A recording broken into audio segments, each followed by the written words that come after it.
Elder Dallin H. Oaks, then, not then, but soon to be in the First Presidency. He would be sitting where? Only one chair, one heartbeat away from the same position President Nelson now has.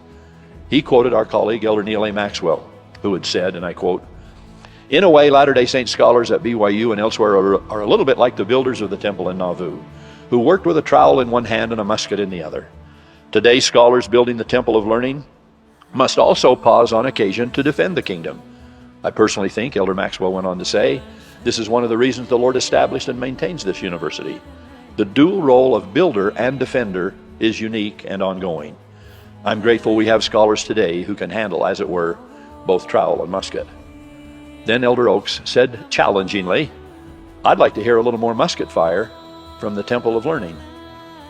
He said this in a way that could have applied to a host of topics in various departments, but the one he specifically mentioned was the doctrine of the family and defending marriage as the union of a man and a woman.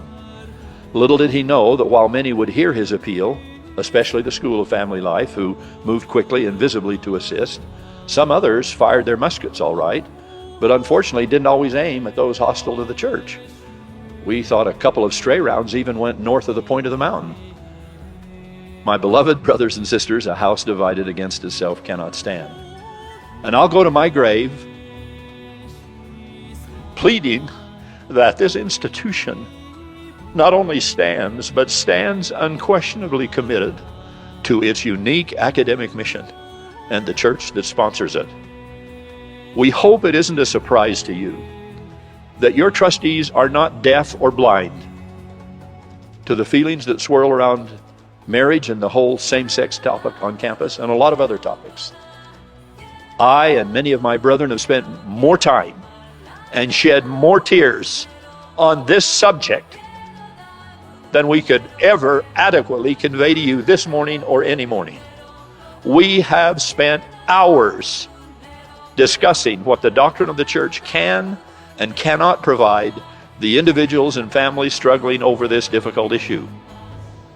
So it's with a little scar tissue of our own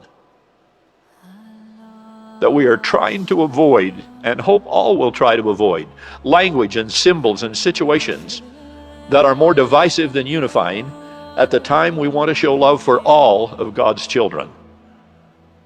If a student commandeers a graduation podium intended to represent everyone getting diplomas that day, in order to announce his personal sexual orientation, what might another speaker feel free to announce the next year? Until eventually anything goes. What might commencement come to mean or not mean if we push individual license over institutional dignity for very long?